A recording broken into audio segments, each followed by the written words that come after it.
ഓം നമോ ഭഗവതേ വാസുദേവായ.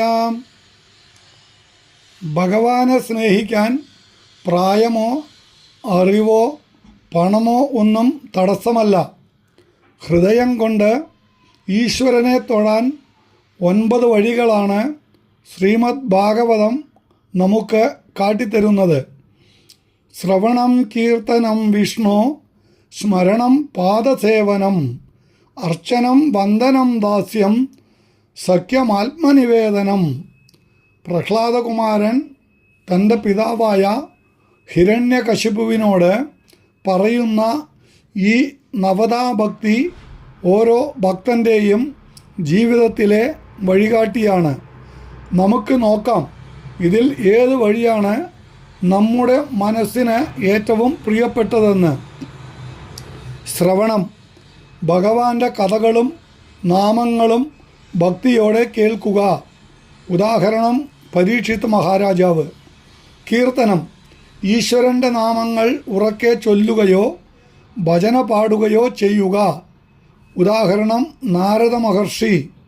സ്മരണം, എപ്പോഴും ഭഗവാനെ മനസ്സിൽ ഓർത്തുകൊണ്ട് നമ്മുടെ ജോലികൾ ചെയ്യുക. ഉദാഹരണം പ്രഹ്ലാദൻ. പാദസേവനം, ഈശ്വരൻ്റെ പാദങ്ങളിൽ സർവസ്വവും സമർപ്പിക്കുക. ഉദാഹരണം മഹാലക്ഷ്മി. അർച്ചനം, വിധിപ്രകാരം പൂക്കളാലും സ്നേഹത്താലും പൂജിക്കുക. ഉദാഹരണം പൃഥു മഹാരാജാവ്.